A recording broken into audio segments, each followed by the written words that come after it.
9월 10일 목요일 새벽 기도회를 하나님께 올려드리겠습니다. 신앙 고백하시겠습니다. 전능하사 천지를 만드신 하나님 아버지를 내가 믿사오며 그 외아들 우리 주 예수 그리스도를 믿사오니 이는 성령으로 잉태하사 동정녀 마리아에게 나시고 본디오 빌라도에게 고난을 받으사 십자가에 못 박혀 죽으시고 장사한 지 사흘 만에 죽은 자 가운데서 다시 살아나시며 하늘에 오르사 전능하신 하나님 우편에 앉아 계시다가 저리로서 산자와 죽은 자를 심판하러 오시리라. 성령을 믿사오며 거룩한 공회와 성도가 서로 교통하는 것과 죄를 사하여 주시는 것과 몸이 다시 사는 것과 영원히 사는 것을 믿사옵나이다. 아멘. 찬송가 478장 참 아름다워라 1절만 찬양하겠습니다. 찬송가 478장입니다. 찬송가 478장 참 아름다워라 1절만 찬양하겠습니다. 참 아름다워라 주님의 세계는 저 솔로몬의 옷보다 더 고운 백합화 주 찬송하는 듯 저 맑은 새소리 내 아버지의 지으신 그 솜씨 깊도다. 아멘. 네, 오늘 함께 나눌 하나님의 말씀은 신약성경 마태복음 15장 8절 9절 말씀입니다. 제가 가진 성경은 신약 25면에 있습니다. 신약성경 마태복음 15장 8절 9절 말씀 우리 함께 한 목소리로 읽도록 하겠습니다. 이 백성이 입술로는 나를 공경하되 마음은 내게서 멀도다. 사람의 계명으로 교훈을 삼아 가르치니 나를 헛되이 경배하는도다 하였느니라 하시고. 아멘. 우리가 읽는 이 성경에도 우리가 하는 말처럼 관용어들이 자주 등장을 합니다. 대표적으로 포도라고 하면 한 송이에 여러 열매가 달리는 그런 생김새 때문에 유대 사회에서는 이 포도는 풍요를 의미합니다. 그래서 큰 포도송이, 극상품 포도, 풍성한 포도밭이라고 하는 표현은 곧 풍요로워질 것이라고 하는 것을 의미하고, 반대로 들포도 또는 포도즙 틀 소리가 끊길 것이다 라고 하는 말은 빈곤하여지고 곧 망하게 될 것이다 라고 하는 것을 의미하기도 합니다. 오늘 본문에 등장하는 떡도 마찬가지입니다. 이 떡이란 유대인들의 주식이기에 생명과 관련된 뜻으로 자주 사용됩니다.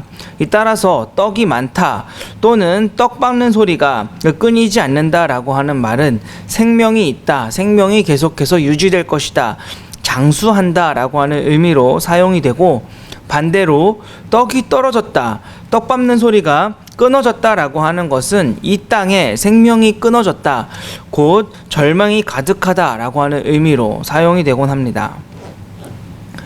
마태복음 14장 15절에서부터 15장 39절까지는 바로 이 떡이 주된 소재가 되어서 기록이 되고 있습니다. 누가 이 떡을 먹는가? 이 떡을 먹은 사람들이 무엇을 깨달았는가? 다른 말로 누가 이 생명을 가졌는가? 이 생명을 가진 사람들은 어떻게 그 행동이 변하게 되는가에 우리는 주목하면서 이 말씀을 읽어야 할 것입니다. 오늘 본문 앞에서 예수님께서는 우리가 잘 아는 기적, 바로 오병이어 기적을 보여주셨습니다. 이것은 단순한 단순한 기적으로서의 의미가 아니라 많은 사람들에게 떡을 나눠주심으로 우리 예수님이 바로 이 땅에 생명을 주기 위해 오신 분이시다라고 하는 것을 보여주는 것입니다. 잡히시기 전날 마지막 식사를 하실 때에도 이 떡을 떼시면서 이것은 내 몸이다 라고 하시면서 예수님 자신이 이 생명을 주는 생명의 떡임을 가르쳐 주셨습니다. 하지만 사람들은 이를 깨닫지 못하고 그저 먹고 배불렀기 때문에 그래서 예수님을 따랐다라고 성경은 말하고 있습니다. 그리고 바로 뒤에 이어지는 오늘 본문에서는 바리새인들과 서기관들이 왜 예수님의 제자들은 떡을 먹을 때 손을 씻지 않느냐고 물으며 예수님을 책망합니다.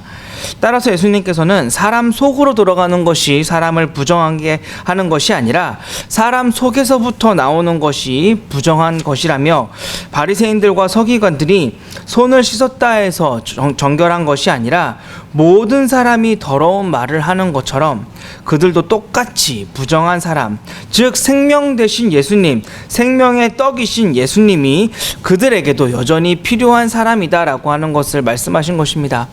하지만 바리새인들과 서기관들은 그 말씀을 깨닫지 못했습니다.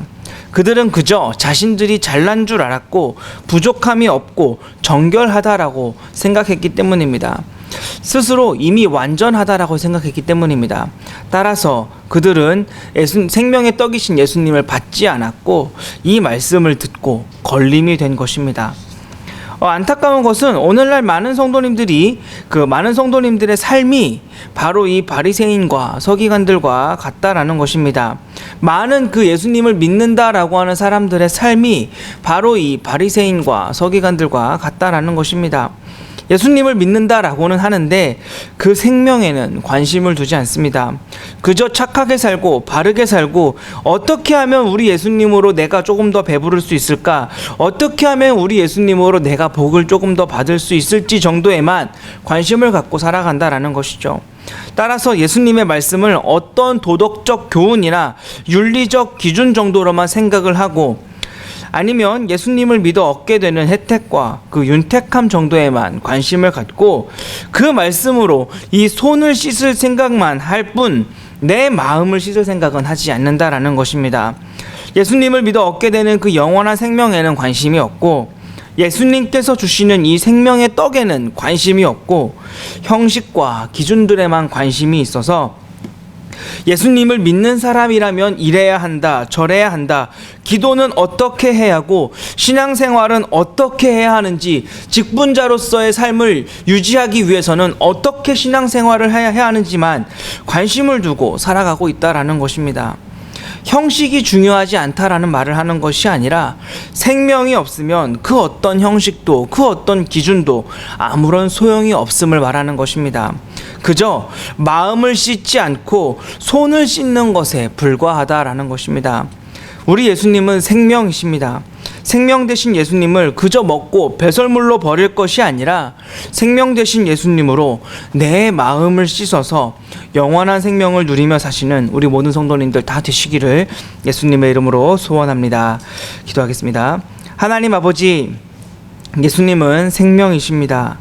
예수님은 우리에게 영원한 생명을 주시는 우리의 영원한 양식, 생명의 떡이십니다.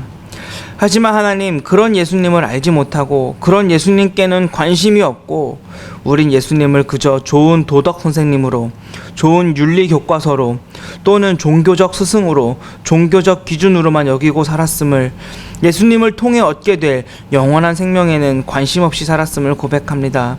그저 종교적 행위로 우리의 손만 씻었음을 고백합니다. 하나님, 이제는 예수 그리스도를 내 마음의 주인으로 모시고 마음을 씻어 영원한 생명을 얻기를 원합니다. 생명의 떡이신 예수님을 통하여 영혼의 배부름을 누리며 살게 하여 주시옵소서. 예수님의 이름으로 기도하옵나이다. 아멘. 하늘에 계신 우리 아버지여, 이름이 거룩히 여김을 받으시오며 나라가 임하시오며 뜻이 하늘에서 이루어진 것 같이 땅에서도 이루어지이다. 오늘 우리에게 일용할 양식을 주시옵고 우리가 우리에게 죄 지은 자를 사하여 준 것 같이 우리 죄를 사하여 주시옵고 우리를 시험에 들게 하지 마시옵고 다만 악에서 구하시옵소서. 나라와 권세와 영광이 아버지께 영원히 있사옵나이다. 아멘. 네, 주신 말씀 기억하시면서 생명의 떡이신 예수님으로 마음을 씻고 영원한 생명을 사모하는 삶을 살게 하여 주시옵소서. 기도해 주시고 또 교회와 담임 목사님을 위하여서 또 모든 성기민들을 위하여서 기도해 주시기 바랍니다. 또 이번 주 기도 제목을 가지고도 기도해 주시기 바랍니다. 질병으로 고통받는 환우들과 가족들을 위하여서 또 코로나로 인해 고통받는 성도의 기업과 사업장, 가정을 위하여서 기도해 주시고 또 우리가 돕는 교회와 협력 선교사님들, 자녀 교역자들을 위하여서 기도해 주시고 이 나라와 민족과 열방을 위하여서 기도해 주시고 또 환우분들을 위해서 기도해 주시고 각자 가지고 나오신 기도 제목들 가지고 계속해서 기도해 주시기 바랍니다. 우리 함께 주여 한번 외치고 기도합니다. 주여.